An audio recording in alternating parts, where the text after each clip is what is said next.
disclaimer under Section 107 of the Copyright Act 1976, allowance is made for fair use purposes such as criticism, comment, news reporting, teaching, scholarship, education, and research. Fair use as a use permitted it by the copyright statute that might otherwise be infringing.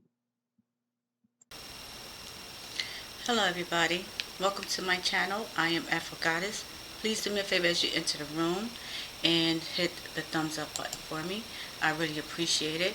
So today's video we're going to talk about Reddit, a story of scandals, power, and death. So without further ado, y'all, let's get into the video.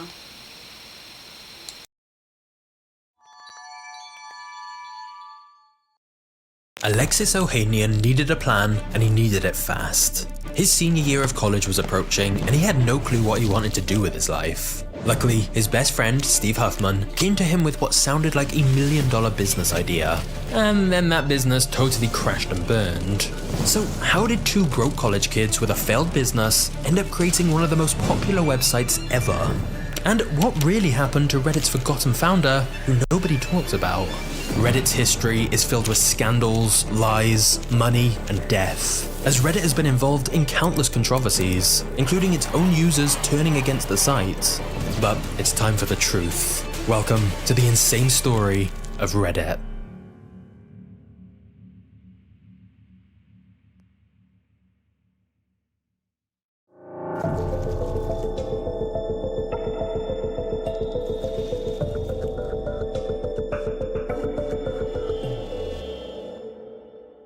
Alexis Ohanian was bullied relentlessly as a child, constantly teased about his weight and being told he had a girl's name. But he found an escape with the dial-up internet of the late 90s. He taught himself how to program and even began building websites for non-profit organizations, all while he was still a teenager sitting in front of the computer in his parents' basement. And so in 2001, Alexis enrolled at the University of Virginia with the intention of pursuing computer science. But his destiny would change forever when he met the guy living across the hall from him. That guy was Steve Huffman, another self-taught programmer who was majoring in computer science. The two young men quickly bonded over their shared love of video games. They'd spend hours in their rooms playing PlayStation together and forming a close friendship.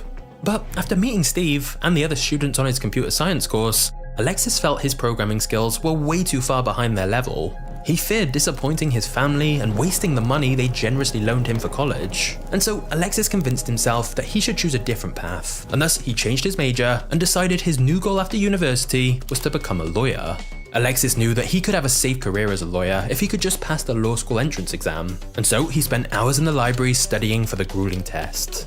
But when the time finally came and Alexis sat down to take the law exam he'd spent months preparing for, his mind began racing with visions of his future life as a lawyer. A plain suit, a boring desk, a demanding boss, and mind-numbing contracts. Alexis began to realize he might regret going down this path, as clearly law wasn't something he actually cared about. So in that moment, he did something no one expected. He literally walked out in the middle of the exam and kept walking until he reached the local Waffle House. And it was there, over his plate of breakfast, that Alexis envisioned a different future for himself.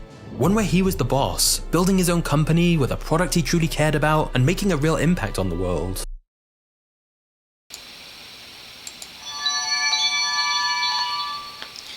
So he went from a computer science kid, then went to law school to study law, only to get all the way up there to take the exam, right? I guess they would call that the bar exam. And then right before you began to take that test, you decided you wanted to do something else. That was definitely a waste of time, because going to law school is a long process. That is not an easy 1 year college course to take. Like to be a lawyer is almost close to going to school to be a doctor. I'm talking about within the time frames. And all of a sudden, he just gonna stop in the middle of a test just because he has a different vision. He should have just took the test, right? Whether he passed or failed it, he should have just completed it, just knowing that he went that far to get to that point. I don't understand it. Anyway, back to the video.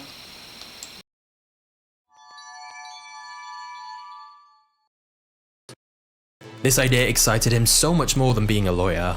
However, Alexis had no actual plan on how to achieve that, and he needed to figure out his next move quickly, or else the last few years of his life would have been a complete waste.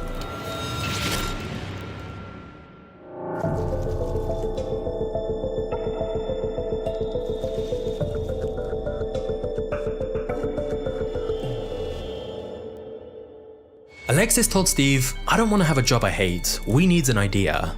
But luckily, Steve was already way ahead of him. While Alexis had been working towards law school, Steve had already come up with a business idea. One day while refueling his car, Steve stood at the pump thinking about what food he wanted to order inside the store that was attached to the gas station. But then he thought to himself, what if he could use his cell phone to place the order while he was stood at the pump? I used to sit there while I pumped gas thinking, this is a total waste of time because I'm just standing here.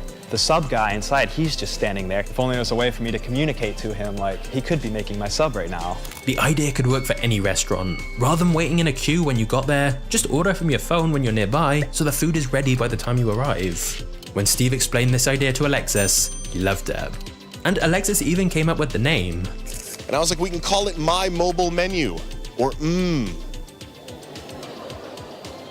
And so, in 2004, the pair partnered up and spent their senior year of university working tirelessly on their new startup. However, back then, this was the most advanced phone on the market. And so, Steve struggled to figure out a way to build the technology they needed for their mobile food ordering tool. This was before we had smartphones that were connected to the internet and before the App Store, and thus they had to rely on SMS. As a result, connecting to the existing ordering systems that stores and restaurants used was a very hard technical problem to solve. Meanwhile, Alexis tried to pitch My Mobile Menu to local restaurants. But many restaurants at the time didn't even have websites, and the owners couldn't understand the vision. In many ways, their food ordering idea was simply ahead of its time. But either way, Alexis and Steve were struggling. And that's when spring break of their senior year rolled around, and most students headed to the sunny Florida beaches for a week of partying. But not Alexis and Steve. They instead embarked on a 500-mile trip to Cambridge, Massachusetts in search for some much-needed help with their business. You see, an entrepreneur named Paul Graham was giving a lecture at Harvard called How to Start a Startup. Paul was well known among startup founders, and especially programmers. In fact, Steve had literally been reading one of Paul's books and wanted to get it autographed at the event. But Alexis thought this could be an even bigger opportunity. After Paul had given his lecture, Alexis and Steve went out to talk to him, and Alexis asked if they could buy Paul a drink and get his opinion on their startup. Paul was impressed these two college kids had travelled from Virginia just to see his talk, and so he agreed to meet them for coffee and hear their pitch for My Mobile Menu. And amazingly, Paul liked their idea. He said it could be the end of waiting in line for food. Alexis and Steve thanked him, exchanged contact details, and then returned to Virginia feeling full of confidence to continue working on their idea. And just a few weeks later, they got some even better news. Paul emailed to say he was launching a new initiative called Y Combinator, an accelerator program designed to provide funding and mentorship to startups. Alexis and Steve were thrilled to be invited to join the first class of Y Combinator in 2005. They'd still have to pitch their idea to a panel before they got officially accepted into the program, but since Paul had personally invited them, they felt confident they would get accepted. we went up to... I don't know, I just gotta say, so you have these two college students, right? You're gonna walk up to someone that's already big, someone that's already known, and you're gonna offer to buy that person coffee, not wine or anything like that, or a dinner, just coffee, right?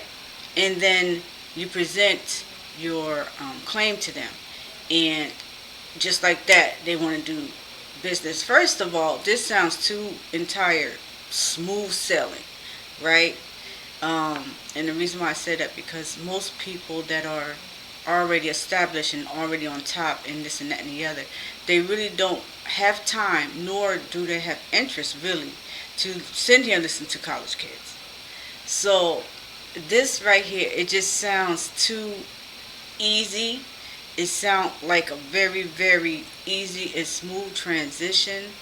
And why do I have a problem with that? Well, because in reality, really, you have so many people that's trying to get ahead, and a lot of people don't even, especially people that's already on top, got money, already known and all that other stuff, they don't give small people a chance at all. Let alone want them to take you to have coffee. So that's why I say that. I mean, it's not impossible, but what I'm saying, it to me, it just sounded too, it was just too smooth sailing, it was just too easy, you know. I don't know. Everybody else, they would have to struggle just to even get one word into someone that's already rich or well established or whatever the case may be. Anyway, back to the video.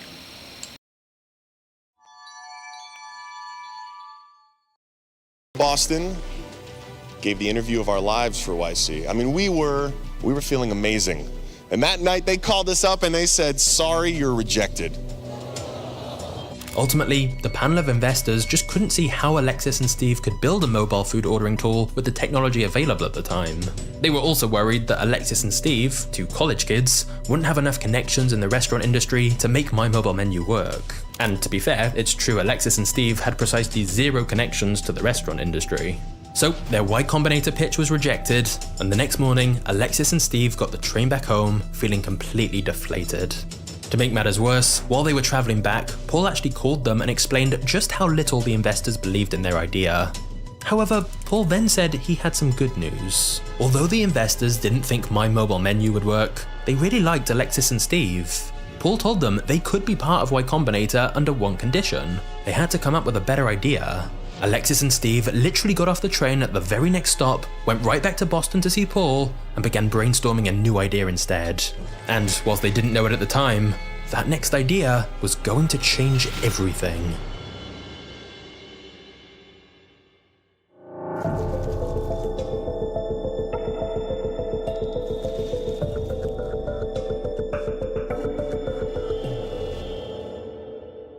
Alexis and Steve had officially abandoned their mobile food ordering idea. Paul Graham told them it was too early for mobile, and they should instead focus on something they could build for web browsers, which many more people had access to. His advice was, build something that solves your problem every morning.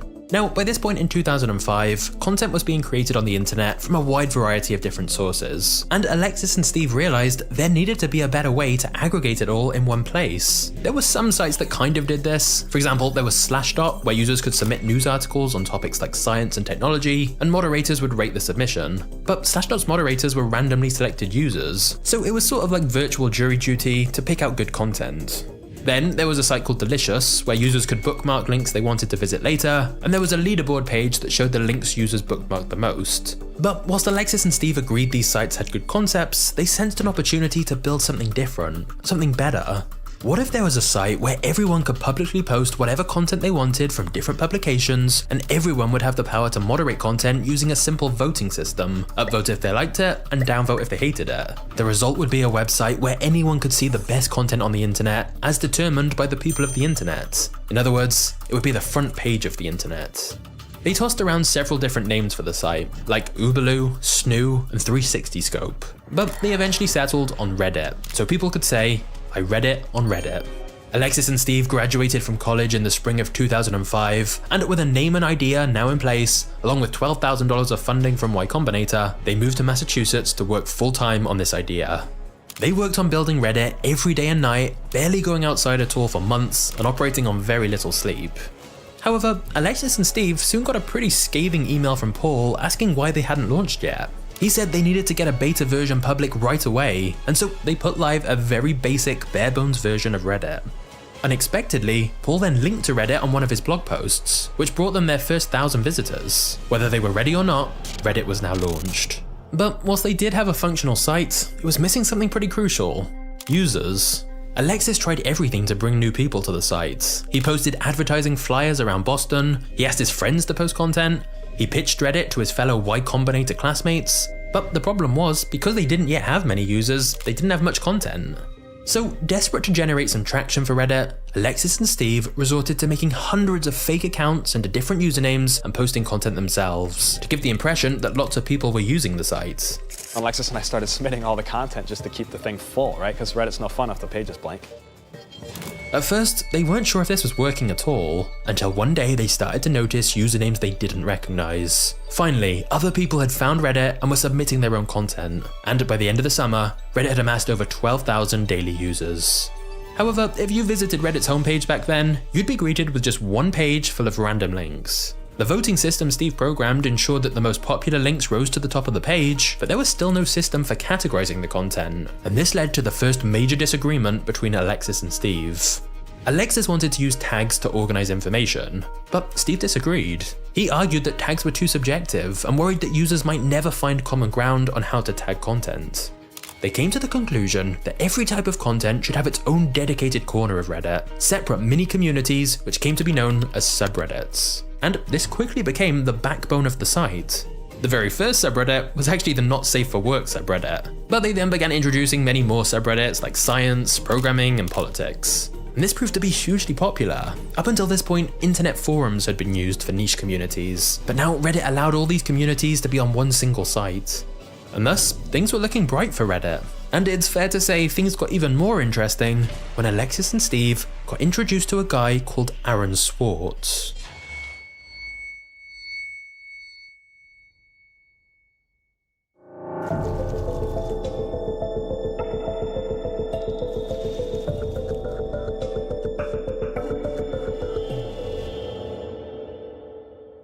At 18 years old, Aaron Swartz was a very talented programmer who had also been backed by Y Combinator.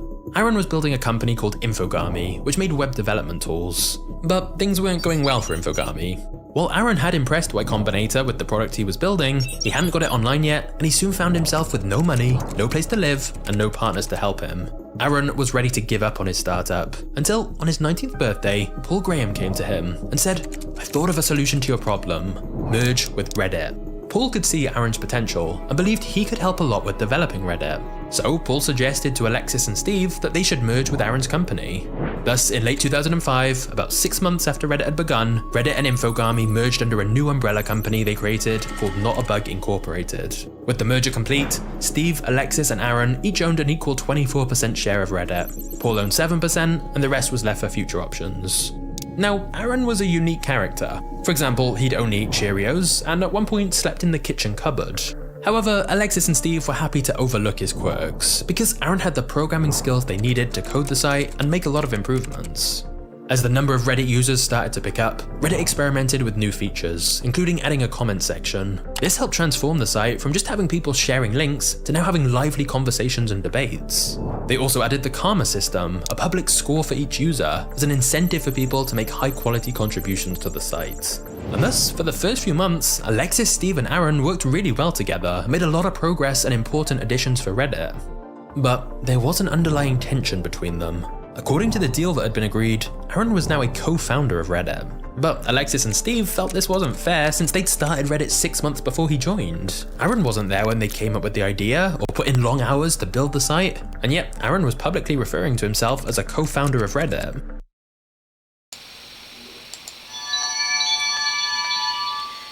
Yeah, that do sound crazy. He really wasn't the founder of Reddit, right? It was the other two, but then I think he said Aaron was the one that was titled as the co-founder. I would feel the same way if it was those two guys as well. Like, he wasn't even around. Like, we started this 6 months or whatever prior to. How is he the co-founder? Like, no. You know, so I'm curious to see how this is going to play out. So back to the video.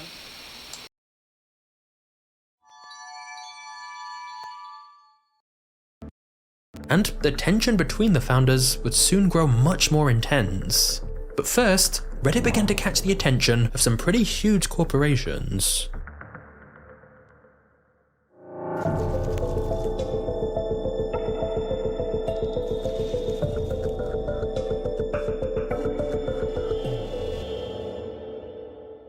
Reddit caught the attention of Condé Nast, a multi-billion-dollar media empire who's behind magazines like Vogue, GQ, and Vanity Fair. During this time, they were looking to break into the digital space, and they'd already acquired Wired.com. And now, they wanted to buy Reddit. It was clearly growing quickly and had huge potential, and since users generated all the content, Condé Nast wouldn't even have to pay writers and editors like they did for its magazines. So they approached Reddit with an offer. Now, the founders hadn't been looking to sell the sites. Reddit was only 1 year old and really just getting started. But at the time, Alexis was 23, Steve was 22, and Aaron was 19. And so when a giant media company offers you millions of dollars to acquire your business, it's hard not to seriously consider that. And after months of tense negotiations, Condé Nast and Reddit were almost ready to sign the deal. But they ran into a bit of a roadblock: Aaron. Aaron openly voiced his concerns about the potential consequences of a giant media conglomerate taking control of a small website where users were supposed to have freedom and control. And while Aaron was making legitimate points, his antics, such as secretly tweaking contracts to see if lawyers would notice, were beginning to cause frustration. Finally, Steve pulled Aaron aside for a serious talk and told him this isn't a joke.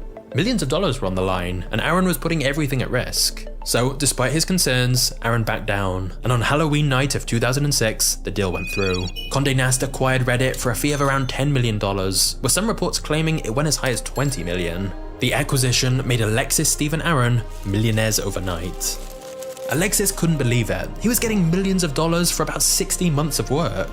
It was only later he would perhaps regret selling out just as things were starting to click. But selling Reddit didn't mean the founders were leaving the company. In fact, the deal specifically required them to stay at Reddit for at least another 3 years. And Condé Nast said they were happy to give them a lot of freedom to operate independently and still continue the work they'd been doing. Except now they were owned by a huge media company, which should mean they'd be able to hire a bigger team and grow Reddit a lot faster. They'd be able to move out of the cramped apartment they'd been operating from and into bigger corporate headquarters. So in many ways, the whole thing seemed like a dream come true. But unfortunately, the story of the Reddit founders was about to take a dark twist with deadly consequences. Before we get to the next chapter, I want to tell you about the best motion library on the market, Storyblocks, who are today's video sponsor. Storyblocks gives creators a frequently refreshed library of content to use. Whether that's video clips, images, music, or sound effects, Storyblocks has everything you need in just one single subscription, which means you can download unlimited files from their library at no extra cost. And with Storyblocks, anything you download is 100% royalty free, so you can monetize your content without worrying about copyright. I've been using Storyblocks for a while, and it's really easy to use. You can search for exactly what you're looking for and immediately add it into your project. You can also choose from thousands of pre-made professional video templates for your editing program, including After Effects, Premiere Pro, and DaVinci Resolve. So this can make your editing process so much faster. Honestly, Storyblocks has been extremely helpful for me, and if you're making any kind of content yourself, I think it can help you make some awesome projects and save you both time and money. So to get started with unlimited stock media downloads at one set price, just head to storyblocks.com/magnates or click the link in the description below.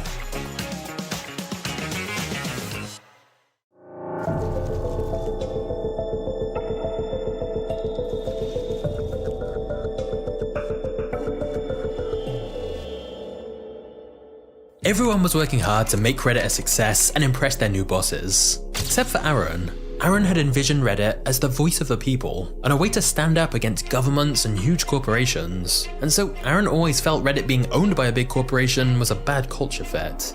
Aaron rarely showed up to the office, and he even blogged about how much he hated the new office environment, writing, "Grey walls, grey desks, grey noise. The first day I showed up here, I simply couldn't take it.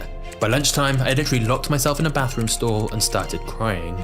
Finally, Alexis, Steve, and Condé Nast leadership had had enough of Aaron, so they fired him in January of 2007. With Aaron out, the Reddit team continued to develop the platform and rethink key features. For example, up until 2008, users could submit ideas for different subreddits, but only employees of Reddit could actually create them. But more and more users on the site meant more and more requests for subreddits, and the team just couldn't keep up. So they decided to give all users the ability to make subreddits themselves. This turned out to be a brilliant move. Suddenly, there was a subreddit for nearly every topic you could think of, from specific bands, to TV shows, to financial advice, to memes. There's literally even a subreddit called Bread Stapled to Trees with over 300,000 members. You could truly find whatever you wanted on Reddit now, and if you couldn't find it, you could create it. And so this really helped to diversify Reddit's user base. Another clever move Reddit made was allowing users to be the moderators of the subreddits they created. At this point, Reddit had a very small team, and managing all those communities themselves would have been almost impossible. But instead, they got all of this unpaid labor, as Reddit's most active users would moderate the communities for free. Contrast that with social media sites like Facebook, who spend hundreds of millions of dollars on content moderation. Of course, this did mean giving moderators a lot of control and influence over what gets posted or deleted, and many would argue that concentrating that much power amongst a small group of individuals isn't good. In fact, there are reportedly 6 power mods who control 118 of the top 500 subreddits, and Reddit would soon witness firsthand just how much influence Reddit's moderators can have. But for now, Reddit was becoming increasingly popular, and by the end of 2008, Reddit had over 2 million users and over 10,000 subreddits. But while the website was experiencing rapid growth, Reddit's bank account was not. Despite having millions of users, Reddit struggled to find a way to monetize the platform. It certainly didn't help that users were repulsed by Reddit's attempt to put advertisements on the site. They accused the company of selling out and turning what should be an authentic community into just another money-hungry corporation. Reddit's biggest competitor at the time, a site called Dig, had prioritized ads over user experience, which actually caused many users to come to Reddit instead. So basically, Reddit had huge amounts of traffic and was growing rapidly, but was struggling to monetize without alienating users.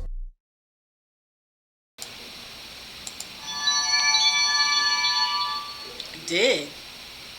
I've never even heard of that before. Dig, D-I-G-G. Have y'all heard of that before? Maybe I'm still in a box or something, but I've never heard of that before. Wow, that's okay.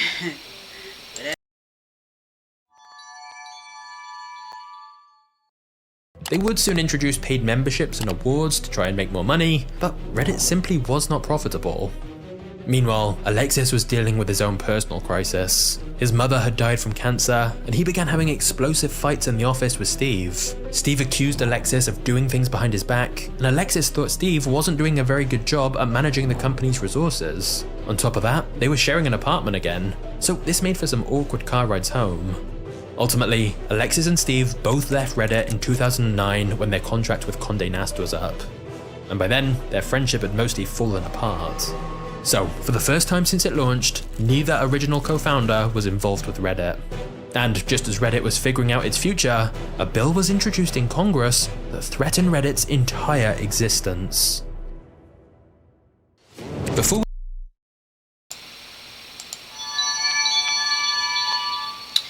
Man, people are, I don't know. You're on the right track. You're the best of friends.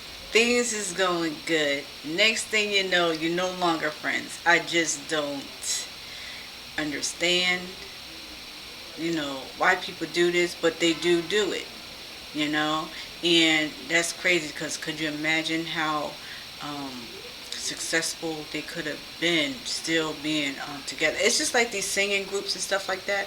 They're known for their music for being a group, but once they start falling out and stuff, it's never the same anymore.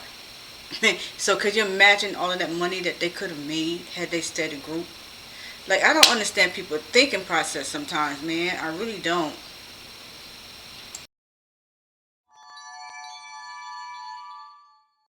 we get to the next chapter, I just wanted to take a minute to say thank you. For those who don't know, my name's John, and I started this channel a few years back making crappy videos talking to a camera with no idea what I was doing. But I'd always found business interesting. The rags to riches stories, the way fortunes are built and destroyed, the battles between companies. Business can be fascinating. The problem was, whenever I tried to watch a business documentary, I'd find it boring. So I started learning how I could make my own videos that felt more like mini movies. And fast forward a couple of years, and this channel has well over 1 million subscribers, which is wild. But if you're subscribed to MagnatesMedia, then you're a part of this channel. And so I just wanted to say how much I appreciate all your support. I'm gonna keep trying to level up further to make some even better videos for you. But for now though, thank you for being a legend, and let's get back to the story.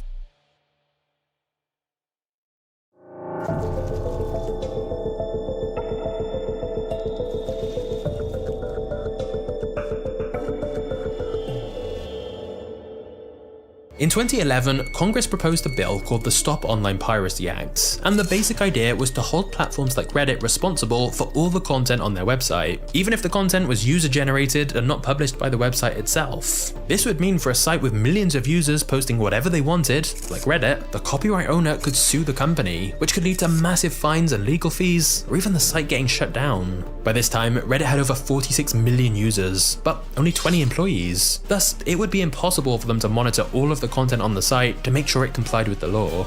Reddit publicly declared that the Stop Online Piracy Act was an all-out war against the internet, and that they weren't going to go down without a fight. Many other companies, including Google and Wikipedia, lobbied against the law, and there was intense public backlash to the bill as well. On January 18th, 2012, Reddit took its most dramatic step yet by shutting down its site for 12 hours to protest the bill. Reddit executives wrote in a blog post, "We wouldn't do this if we didn't believe this legislation and the forces behind it were a serious threat to Reddit and the internet as we know it." This felt like a pivotal moment for the internet, and thankfully, a few days later, Congress finally caved to the public pressure and abandoned the bill. And there was one person in particular who emerged as a leader in the battle for the internet, Aaron Swartz. After leaving Reddit, Aaron had become an activist for the cause of internet freedom, helping to fight internet censorship and campaigning for a free and open internet. Unfortunately, this got him into some serious trouble. In 2011, Aaron was arrested for breaking into MIT and illegally mass downloading millions of academic journals. He intended to upload them for free, as he believed this academic information should be accessible to everyone and not behind a paywall. However, before he could do that, he was caught and faced up to 35 years in prison and a fine of up to $1 million. Aaron was offered a plea bargain, which would have him serve just 6 months in jail if he pleaded guilty, but he rejected this offer as he didn't want to be legally regarded as a felon for the rest of his life, and so he sent a counter-offer to the prosecution, which was rejected. Aaron had struggled with depression for a while, but whilst waiting for this trial, he became extremely isolated since he didn't want to burden anyone else with what he was going through. He was just 26 years old though, and everything that was going on took a huge mental toll on him. Tragically, just a few weeks later, Aaron's girlfriend found him dead in his apartment. A co-founder of the social news and entertainment website Reddit has been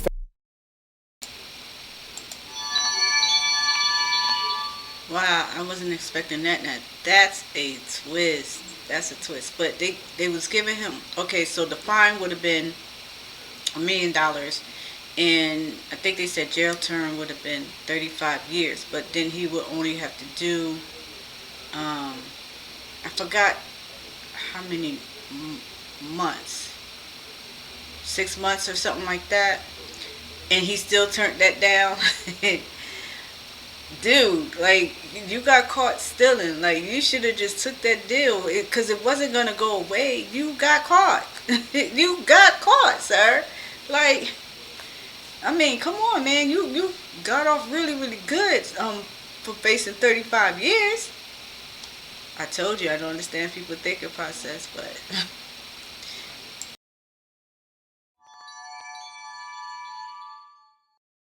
found dead. The body of 26-year-old Aaron Swartz was found in his Brooklyn apartment yesterday. The medical examiner says he hanged himself.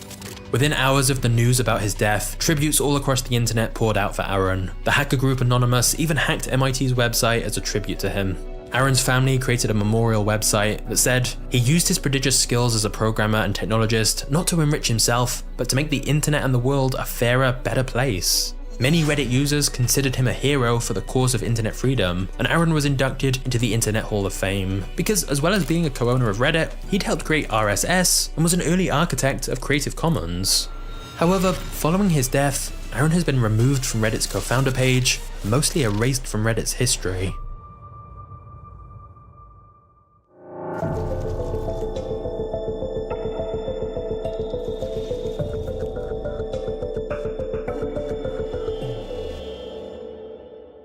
In March of 2012, Yishan Wang, a member of the so-called PayPal Mafia, took over as CEO of Reddit. The site was now getting billions of page views a month and gaining more cultural relevance. US President Barack Obama even did a Q&A in the Ask Me Anything subreddit.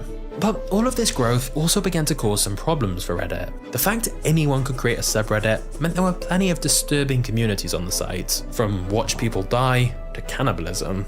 The fact that Reddit is more anonymous than some other social media sites always meant it was open to abuse. And sure enough, Reddit has seen extremist groups, hate speech, and all kinds of controversial posts. One particularly sad example came after the Boston Marathon bombings. After 2 bombs were detonated, killing 3 people and wounding hundreds more, one of the largest manhunts in history began in search of the attackers. And thus, a subreddit called Find Boston Bombers was created on Reddit, where thousands of users analysed photos and footage from the attack, looking for anyone they believed was suspicious. But unfortunately, these efforts were based on speculation and misinformation. One user claimed that a suspect in the case resembled a man called Sunil Tripathi, a college student who was listed as a missing person. Despite no evidence that he committed the crime, Sunil's name spread across Reddit like wildfire. People blatantly ignored the rules against sharing personal information, and users began harassing Sunil's family, jumping to the conclusion he was responsible. His already grieving loved ones received malicious phone calls and messages around the clock accusing Sunil of being responsible for the attack. On April 19th, authorities found the real perpetrators of the Boston Marathon bombing, and on April 23rd, authorities found the body of the innocent Sunil. Many news outlets blamed Reddit for fueling a witch hunt for someone innocent, and as the user base continued to grow by the millions, pressure began mounting against Reddit executives to enforce more moderation and oversight of offensive subreddits. But the CEO Yishan believed that it was not their place to make such decisions. He said, "We will not ban legal content even if we find it odious or if we personally condemn it." Although, as things got more extreme, Yishan eventually found himself in a position where he did feel the need for moderation, banning the subreddit Beating Women, which featured graphic images and videos of violence against women. Then in 2014, Yishan resigned just 2 years after taking the role, citing a disagreement with the board of directors and a huge amount of personal stress that the job had caused him. You see, internally at Reddit, there was a lot of conflict over what they should or shouldn't allow on the site, and where to draw the line on free speech. The negative publicity some of Reddit's more controversial subreddits were causing was beginning to scare stockholders and investors, and the situation was made worse by claims of sexism within Reddit.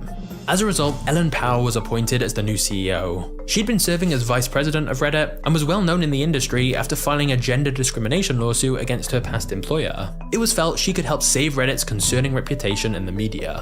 It was also around this time that Alexis Ohanian returned to the company as executive chairman, so it was hoped Reddit would now be able to get away from any controversy. Shortly after taking the reins, Ellen began implementing stricter rules and anti-harassment policies, and banning some of the more controversial subreddits. But while some people liked her efforts to try and clean up Reddit, some of her actions were very unpopular with many Redditors who considered it censorship, especially after Ellen publicly announced, "We are not a completely free speech platform." Things got worse for Ellen as CEO after she fired Victoria Taylor, a much beloved Reddit employee who coordinated many of the high-profile Ask Me Anything sessions. In protest, moderators of hundreds of subreddits shut down their communities, effectively causing a site-wide blackout. Pressures against Ellen began mounting, and petitions for her resignation reached over 160,000 signatures before she finally stepped down as CEO after just 7 months in the job. But the damage had been done. Reddit was now in full meltdown mode, and the future of the company was in jeopardy. Reddit seemed to be on the verge of tearing itself apart. In less than a year, Reddit now needed its third new CEO, and was crying out for some stability. But then, a glimmer of hope appeared. Steve Huffman couldn't bear to see the company he built go up in flames, so Steve came back to Reddit in 2015 as their CEO. And since Alexis had returned to the company not long before this, it meant that both the original founders of Reddit were now back, almost a decade after they'd sold the site.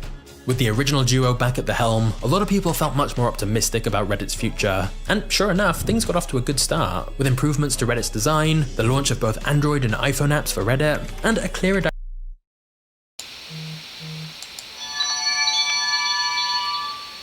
Before those two came back, I wonder what they were doing in between times. See, that's one thing that when it comes to some of these stories, they leave so much out to actually really connect things from the beginning way to the end.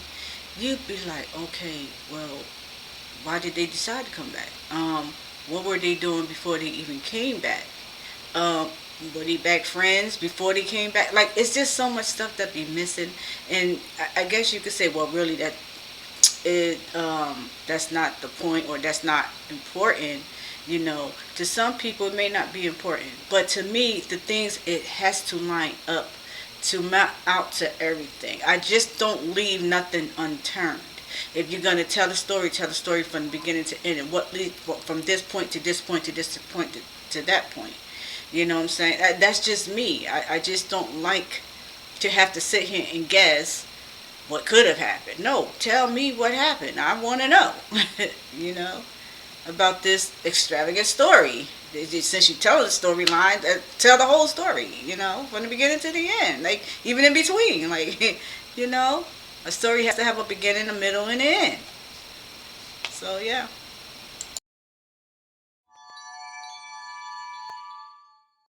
Direction for the site. But once again, it wouldn't last. In 2016, Steve was involved in a scandal of his own when people posted comments criticizing him on the controversial subreddit The Donald. Steve abused his authority by editing these comments to direct the insult at the moderators of the subreddit instead of himself. He called it trolling the trolls, but many Redditors felt an admin editing posts of its users broke the trust in Reddit being a truly free and open platform, and Steve's reputation with the Reddit community would soon get much, much worse.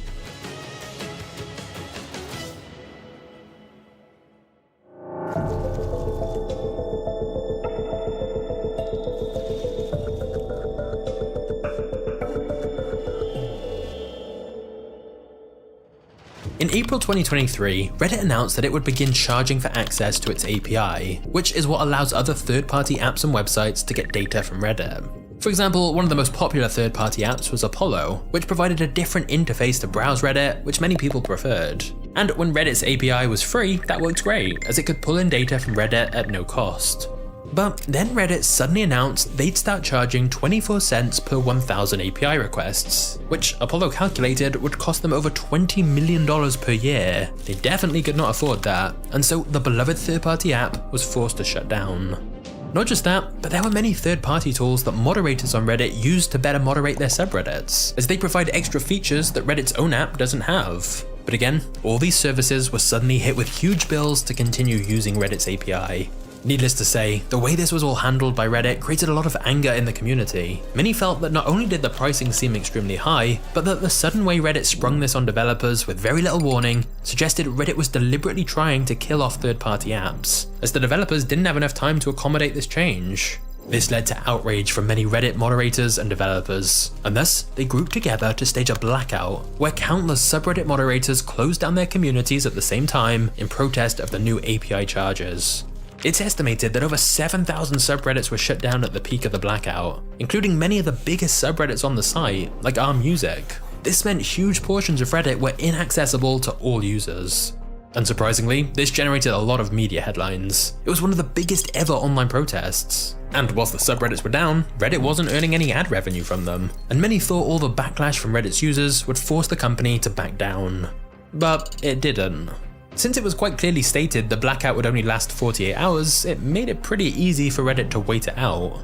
Now, some subreddits stayed private a lot longer than this, but it's reported Reddit threatened those subreddits to reopen and ban the moderators if they didn't comply, and thus ultimately the API changes went into effect like Reddit wanted.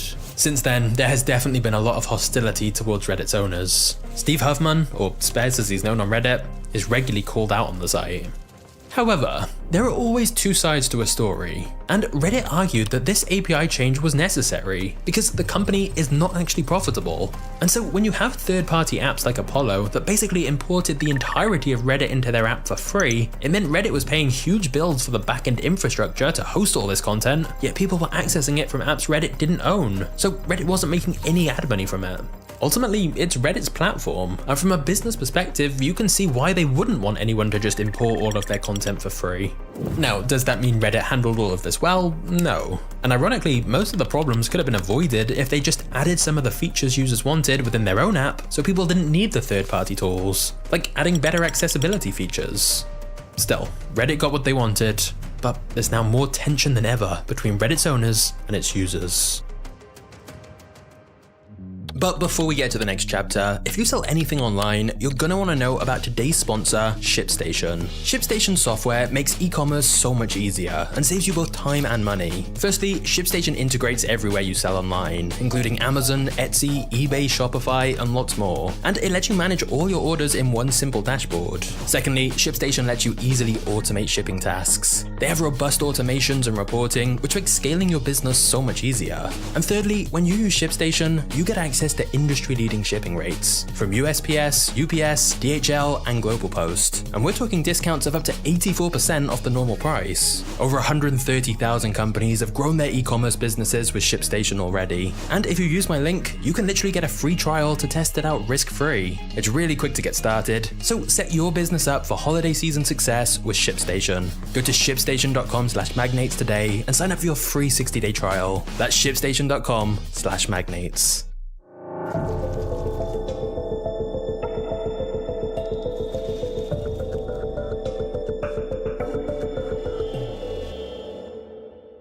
Reddit is currently one of the most visited websites in the world, with around 430 million monthly active users as of 2023. But despite nearly 20 years of existence and hundreds of millions of users, Reddit still hasn't been able to turn a profit. However, Reddit users have been able to come together to do some pretty incredible things. They've raised huge amounts of money for charities and orphanages, organized the world's largest Secret Santa gift exchange, and Reddit has allowed millions of people to connect around shared interests. Plus, there's no denying Reddit is extremely useful. When asking a question on Google, often the top answers are from Reddit. However, there's perhaps no clearer example of the power of Reddit's community than what happened in 2021. Game stock have been soaring, fueled by amateur day traders communicating on Reddit or creating chaos on Wall Street. The Wall Street Bets subreddit banded together against big hedge funds who were betting that GameStop would fall. Reddit users began buying the stock in huge quantities, driving the stock price up from under $3 to $483. This caused several large hedge funds to lose billions of dollars and made many Redditors extremely rich in the process.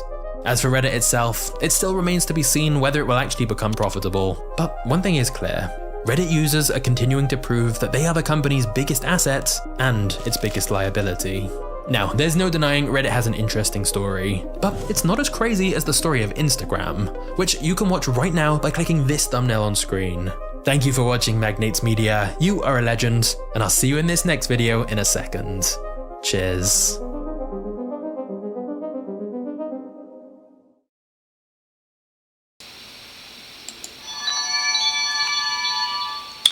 All of these apps are crazy. With a lot of these platforms, it's crazy how you're being censored as grown adults. There's a lot of things that you cannot say. You can't use that word stupid. You can't say retarded. You can't say the dun-dun-dun, you know, things like that. Like, you're really censoring grown adults. And this is crazy because this isn't freedom of speech at all. You're not allowed to express yourself at all. Okay? And it's getting worse. It is crazy. And I'm kind of like interested in to see what's going to happen in another year or two when a lot of these platforms are censoring people. You know, but yeah, so thank you everybody for stopping through. Hit the like button and leave a comment after the video.